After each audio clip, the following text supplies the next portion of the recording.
Okay.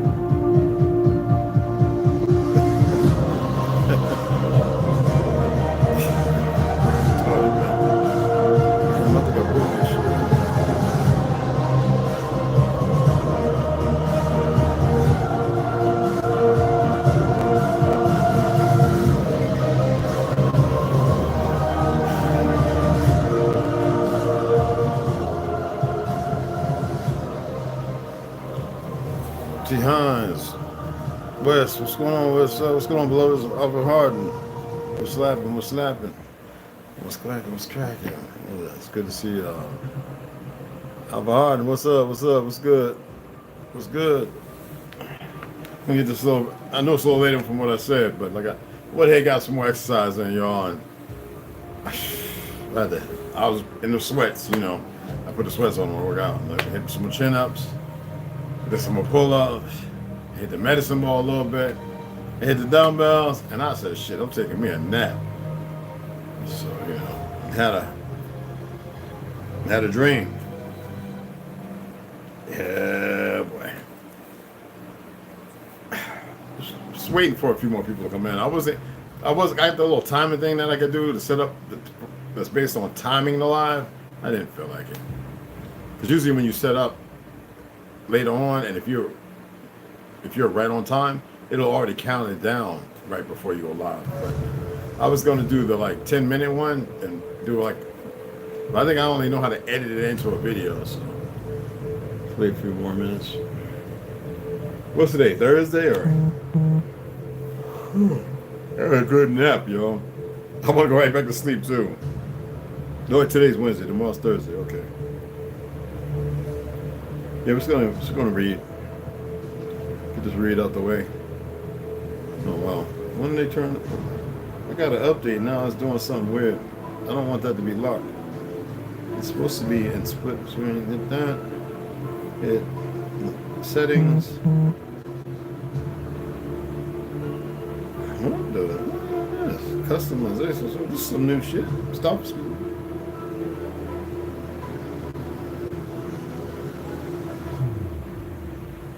Bunch of garbage.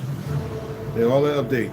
It's like when they go in the grocery store and they have people working to shift everything around. And you used to going down one lane, now they got you walking down another lane so you can see something. This is retarded. Anywho, I don't know why it's doing that. I can't find how to undo it, which is crazy. It's no biggie, but I'm just saying this is crazy. It's not to turn it. It's not how it worked before. No.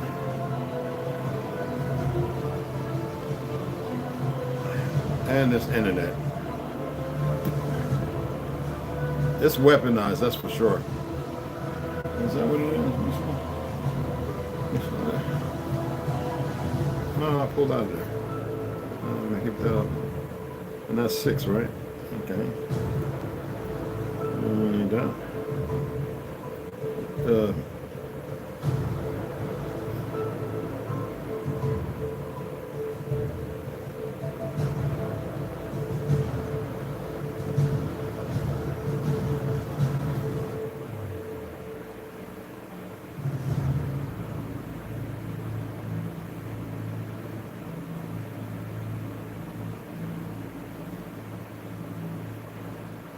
I ain't gonna read that. Hurt somebody's feelings. Alright, that will hurt somebody's feelings. I'm not gonna do that one. And downloads. Did I get rid of the alright. 6. Did I get rid of it? Oh my goodness, I think I might have got rid of it. That wasn't too bright red. That wasn't bright at all. I think I got rid of the original. Yeah. That's alright. That was not smart.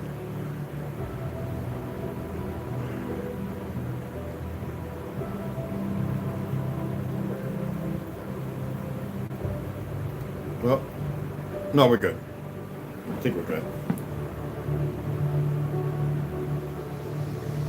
Yeah, we're good. We're good.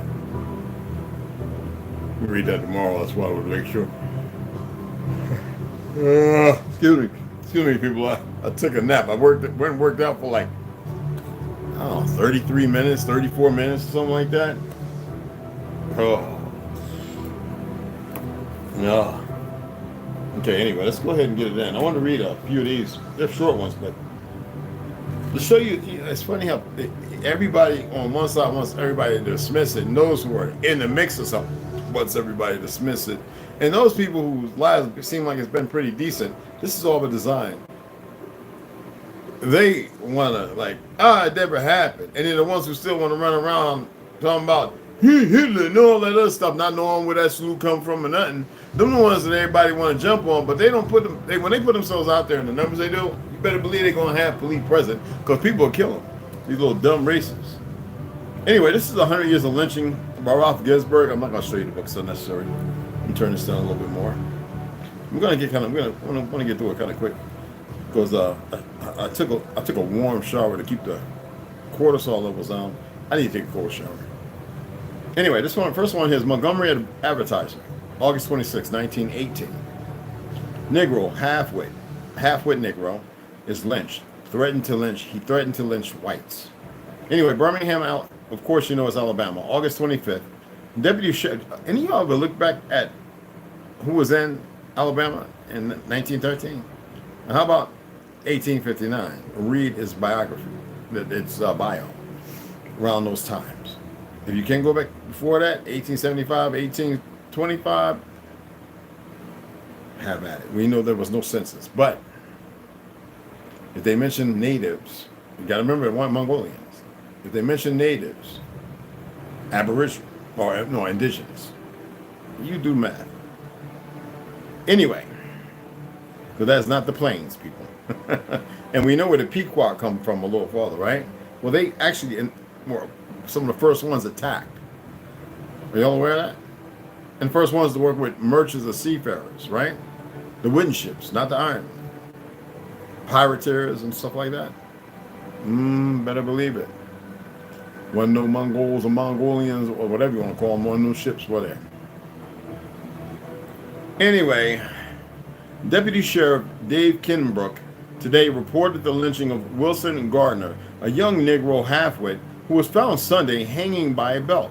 Gardner has gone around to the homes of white miners near Kilgore, carrying a rope and threatening to hang them. He's only emanating, he's a half-wit. He's telling what he's witnessed them do. This disturbed the miners, who beat the half-wit to death before hoisting his corpse to a railroad trestle, hanging him off a railroad trestle. Albany, New York. This is the Knickerbocker Press, Sister Press, August 28, 1913. Lynched Negro cleared. Greenville, Georgia, August 27. Virgil Swanson, the Negro lynched near here Monday as the murderer of L.C. Merchman, a wealthy planter, was innocent, as citizens who tried to save the Negro from the mob contended. Swanson's innocence was proved today when Walter Brewster, another Negro, was arrested and confessed that he killed Merchman in a dispute about rent. Montgomery Advertiser, August 28, 1913. Mr. Timeline.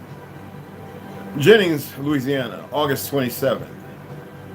James C. Kilma, a Negro, was lynched by a mob here early today. He was taken from his cell in the jail sometime after midnight, most Negroes asleep. Pay attention. Shot to death and his body left lying at the jail door. Kelmiux had been arrested for striking A.W. Joseph, an Italian merchant. And you got to remember, in 1913, Italians were still looked upon as black, except for those who helped and some other things. We'll cover that sometime in the future. Who had swept dirt on the Negro's shoes while the latter was passing the Italian store. So he gave him a wallop, just one, too. Birmingham News, September 4th, 1913. White woman seeks clemency for Negroes slated to die. Atlanta. In Atlanta, September 1st, Attorney R.G. Dickerson of Hummersville appeared before the prison commission today and made a strong appeal for commutation to be commuted of the sentence of life of Lige Lane, a Clinch County Negro, from death to life imprisonment. Lane was convicted of criminal assault upon a white woman. The lawyer declared there were grave doubts as to Lane's guilt, of course, because he didn't do it, and that there was a strong probability of mistaken identification on the part of the woman. The most unusual feature of the plea for commutation was the following but petition in half for the Negro, signed by 90% of the white women of Hummersville. I believe he was slaying all their asses, and one of them, he didn't want to slay, maybe it was too funky, and she put the uwoduhi on him. That means the death mark. Let's go ahead and get it right into ancient. Check it out. And modern Britons. This is by Dave McIntyre. Cure Meals, it's a good read, brother. I know he's got to take care of it. He did have an accident, people. I meant to say it a couple of times, and I was like fighting, should I say it? But he had an accident. He doesn't want nobody to worry. He's going to keep doing the videos and uploading. He's got to get surgery, right? Playing soccer and stuff. So, y'all, for those who like to pray, keep them in your prayers. For those who work as I do or learning how to, ground yourself, speak into the ether. Speak into it right now if you want, for its protection and its healing. As we should all do all one another, okay? My ginger in a little bit.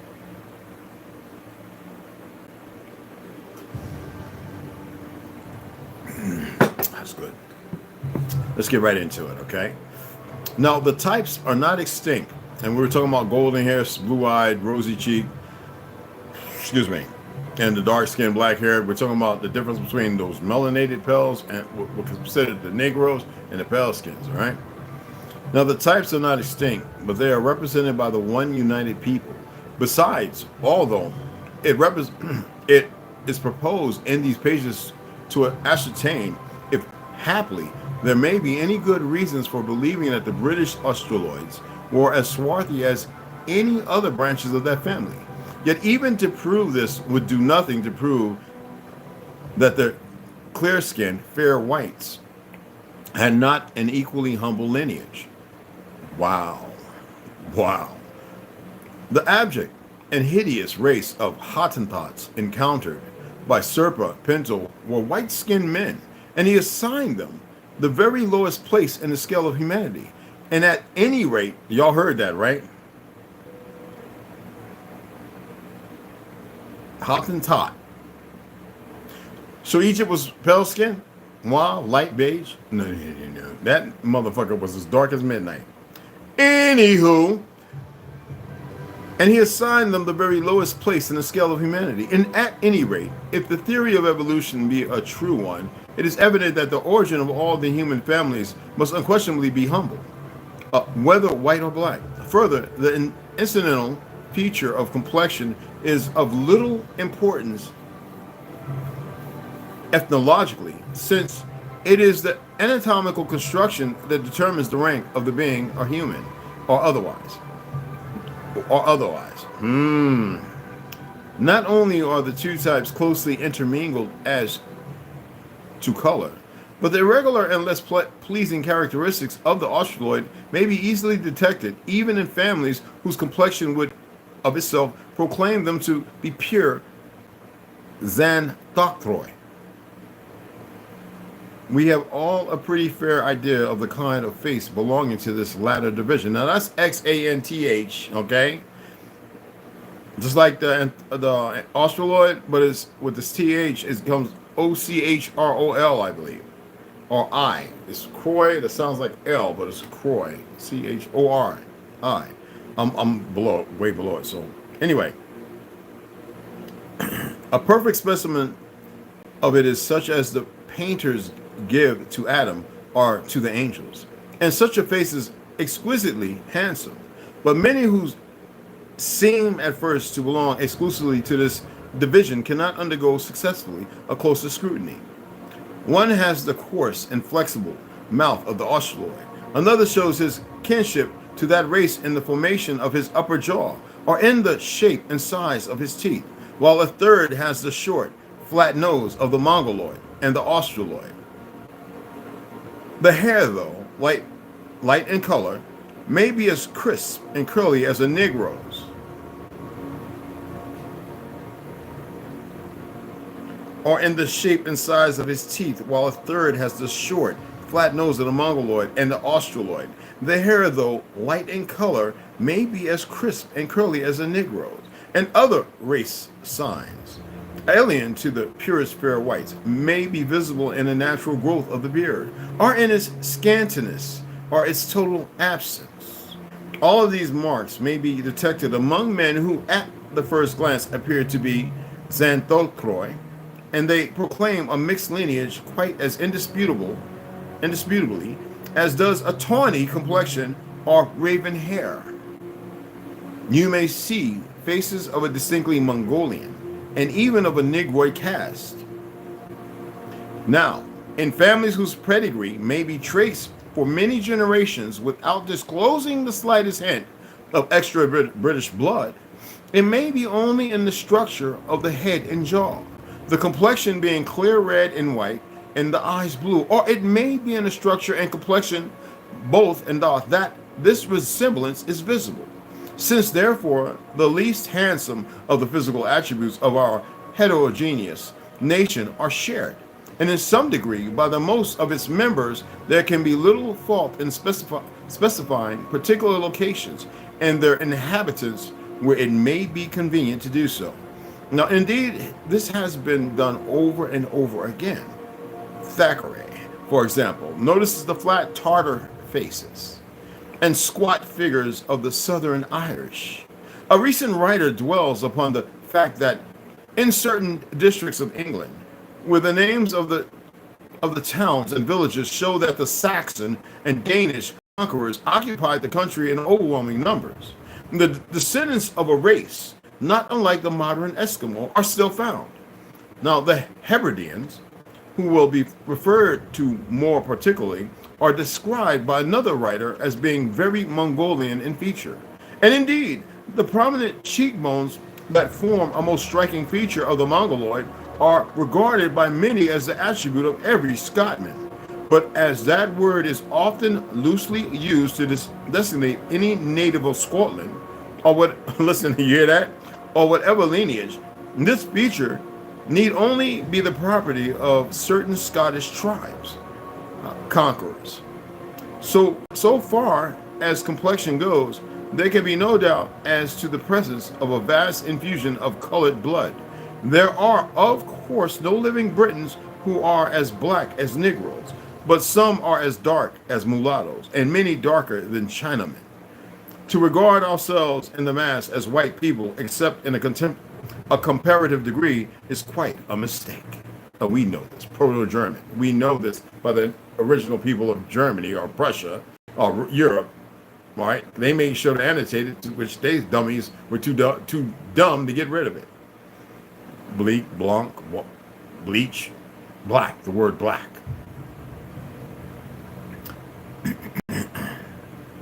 These are, of course, no living Britons who are as black as Negroes living. So remember that. And as we have inherited the blood that is akin to that of many savage races now alive, it is only logical to infer that any customs, or it may be words common to us and to them, have come down to each of us from the same origin. As I stated, Mongolians, those who fought for the Ashkenazis and beside them, if we want to go back to the 6th and 7th century wars, how they manipulated, killed off half of your tribes, and your people still fought for them as the great warriors. Or, and another thing, the 300, that movie. The Immortals, are y'all aware that they were the original Negroes, the Hatat people visited of Japan? That's what I thought. I know there'll be crickets in the room. Oh, yeah. Of course, I'm not going to make a statement without the facts. It's too bad y'all don't know how to read. Anywho, you may see faces of distinctly Mongolian. We're talking about Europe. And they're talking about up until a certain point, not in the beginning, if you were following me from the beginning. Anyway.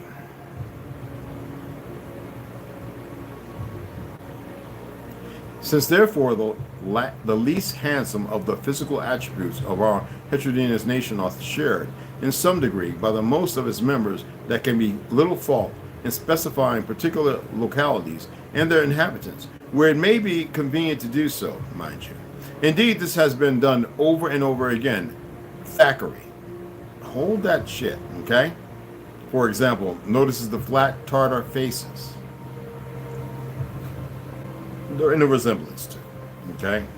For those who may be having a question, is the reason why I felt it was important to mention again.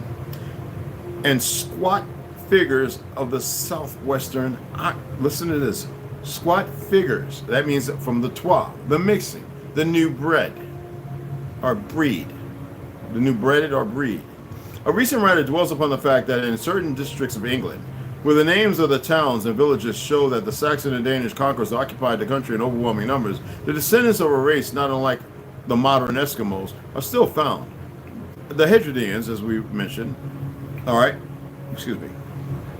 who will be referred to more particularly, are described by another writer as being very Mongolian in feature. And indeed, the prominent cheekbones that form a most striking feature of the Mongoloid are regarded by many as the attributes of every Scottish man.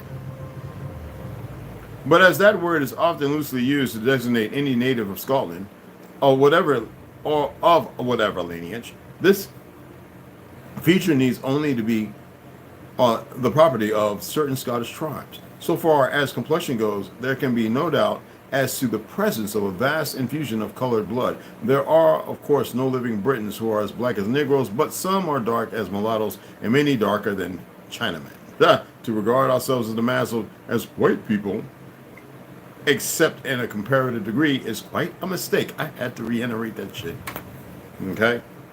This varied ancestry connects us, therefore, with almost every nation under the sun. And as we have inherited the blood that is akin to that of many savage races now alive, it is only logical to infer that any customs, or it may be words common to us and to them, have come down to catch us from the same origin. I just wanted to reiterate that, and then we'll get into chapter 2, which is the Jews, the Phoenicians, the Chaldees, and we'll hit all that pretty good. Okay, I figured with that little extra read there might enlighten, those to something else, depending on what you remember as far as me reading, and the fact that the Algonquins were not a Mongolian or Mongoloid race of people. So therefore, as Cristobal Colon, who we visited on, I believe, 13 cases, they came to, and of course, the Pucker was too dumb not to eradicate the fact that they came here and made sure they had Hebrew-speaking men. And in relationship, there was no blood shed and all that in the very beginning. Didn't happen that way. That's a narrative for conquerors or warlike, and every war has to have this facet of fighting and dying. The first lie they said was when they came aboard the land, the people were, why would people run out to them if they didn't know them? And then they spun this thing that when they struck them down, the natives in South America, they realized they weren't gods because they saw them as gods. No, they didn't. That was a lie.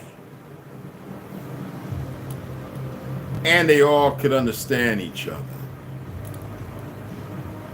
So when George Orwell and them say lies, the history has been rewritten, this, that, and the other, whitewashed, he's not fucking lying.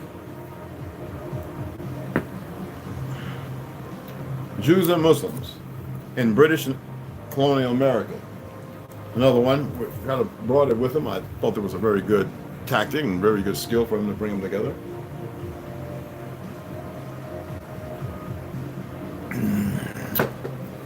I can't wait to start growing some watermelon and stuff. Shit. I need my watermelon. I'm not driving no 2 hours to get fucking watermelon. And it bullshit, this GMO shit they keep popping over here, it's just ridiculous.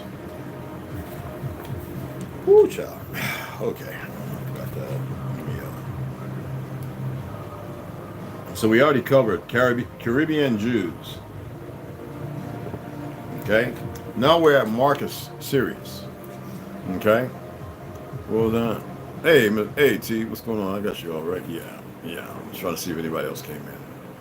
I informed a lot of people, Mr. C. Yeah, I informed a lot of people. Heard well, but I felt I should just in case. But we've been doing pretty good without me doing it. So it is a Wednesday. What do you call it? Hump day is what y'all call it. Hump day, right? I never could understand that. It's between weeks, right? I don't count days, man. Anyway, again, here we go. One more time. And this is the Marcus series. With its 3 large volumes, Jacob R. Marcus, the Colonial American Jew, 1492, 1776, 1970, in brackets, is which he wrote at that time, is the most substantial work on the Sephardic presence in British North America. Marcus traces the roots of American Jews to the innermost French crypto-Jewish Sephardic community beginning about 1550. So you want to know about France and Germany, all the places coming here, and okay, Spain. You think they came and they were fighting each other for the land? It took all of them together to fight us. Don't be so stupid. And a lot of them fought beside us. Anyway, he emphasizes that many of the Iberian refugees publicly belong to Huguenot. You're hearing a lot about that word lately, aren't we? Walloon or other Protestant denominations. Okay? He also acknowledges the crypto-Jewish and openly Jewish Sephardic communities in the Netherlands, which served as the seedbed for the large-scale return of the Jews to England, beginning about 1650. See, they went there and made war, you know that, right? Changed a lot of the babies, started teaching a new history, and perverted the people of that nation, as well as for the foundation of the New York colony. As does Cat's latter, Marcus,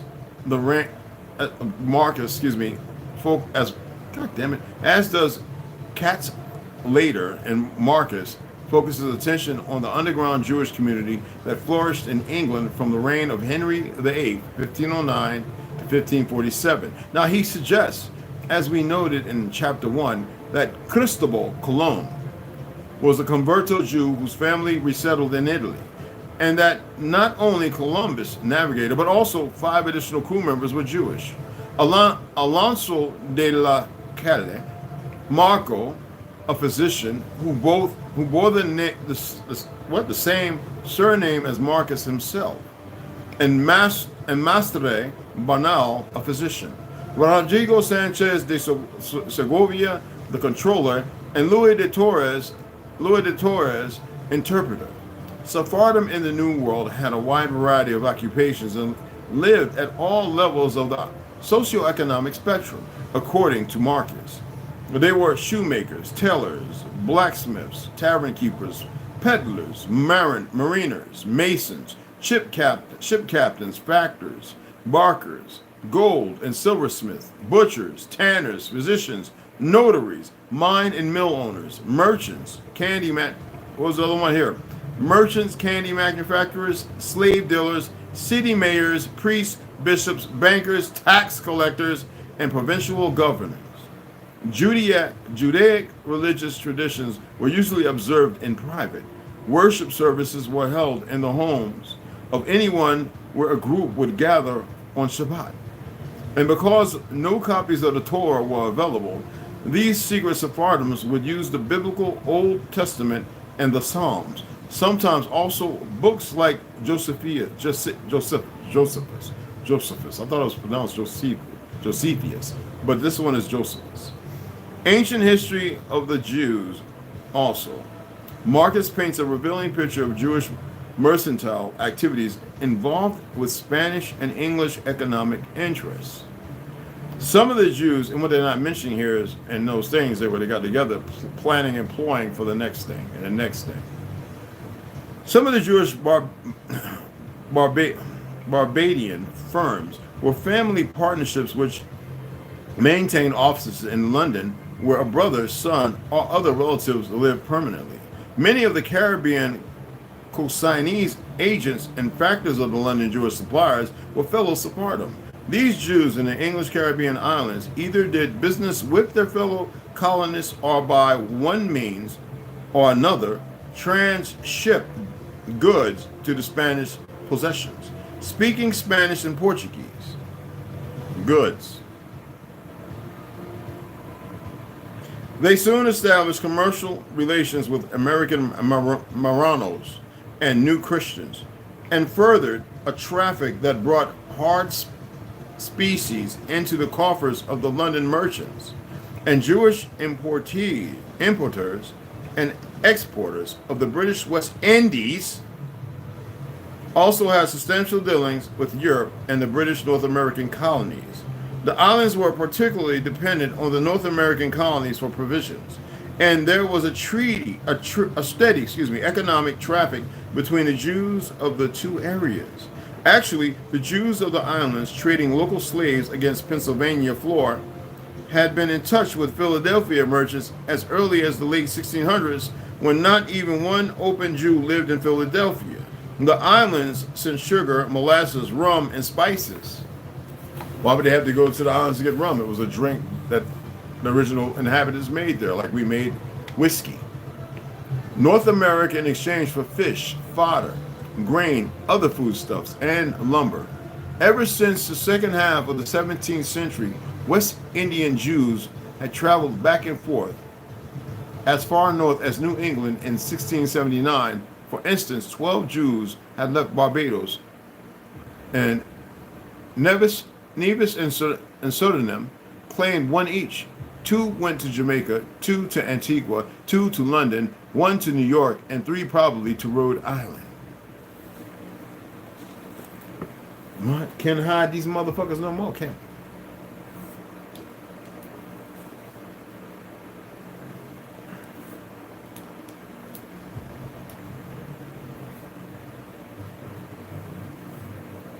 the fakes who utilize our people over on those continents to learn all they could, and then of course to come to the very last place to bring all their mayhem and nonsense and fuckery here, as is plain to see as day.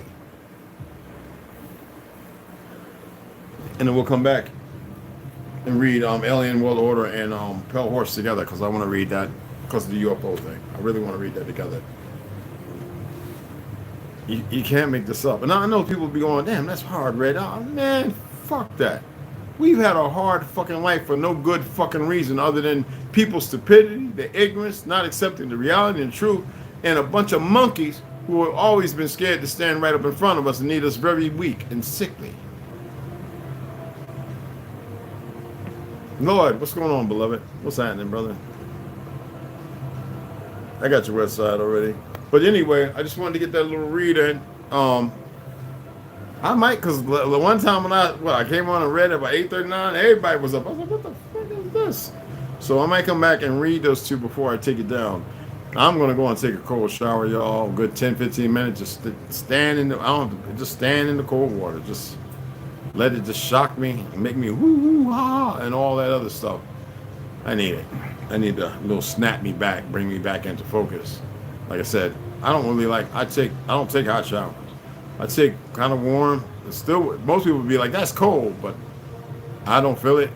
It feels warm, and that's when I work out, just to get the cortisol levels to go down. But usually I turn the cold water on right after that and just stand there from my head down, just let the cold turn around in it. Let the back get a little, not dry, but like where it don't feel the beating of the cold, turn back around, let it hit my back again. Yeah, and just keep doing it. I mean, it's phenomenal what it does for the body, y'all. I don't care what anybody says or think. I'm gonna have a painkiller too. You know what I'm saying? And finish my little alkaline drink. And so I might come back on. It depends if nobody else is live, whatever. I might come back on around 7:30 or so and read the other two. You dig what I'm saying? Rondo, what's going on? Oh, yeah, I already got you, man. You was already up in here. Oh, you just popped in, didn't you? Yeah. I was like, wait, around. Yeah, okay. What's going on, beloved? Yeah, you already know, Naki. But that was some pretty good reading if you really was paying attention. And excuse my little slip-ups. Like I said, I just woke up. And That's pretty interesting when you start really looking at the hands these motherfuckers play. When you want to talk about the relationship between the Ashkenazi and or the fucking Jew, if you want to call him that, and the Negro, know that I am not your Negro is what that was leading to by James Baldwin.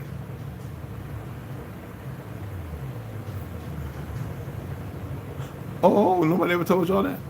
Oh, okay. Well, he was addressing it. He done slept with many of the motherfuckers, so he should know. You know what I'm saying? And he had a big family. Are y'all aware of that? Hell, he helped raise his two brothers and sisters. That's right. And was not having the games. And I respect that man for that. The other shit he did was his personal business, something he's got to deal with, even if he has to deal with it. You dig what I'm saying? Well, go ahead and get this goddamn cold shower, y'all. But I can rattle on all day, bro. Alright? So I'm going to see y'all here shortly. You dig what I'm saying?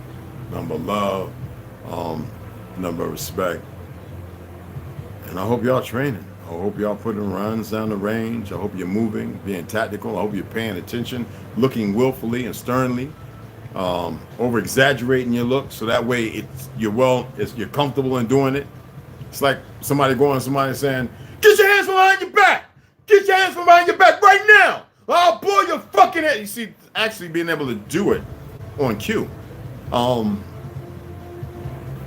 most people, I've seen people in training. Get your hands behind your back. What nigga? Do you shit? Do you sometimes? Like, get the up out you. You dig what I'm saying? Anyway, that's a whole nother dynamic. I'm gonna hit y'all up if I decide to go on around 7:30. All right.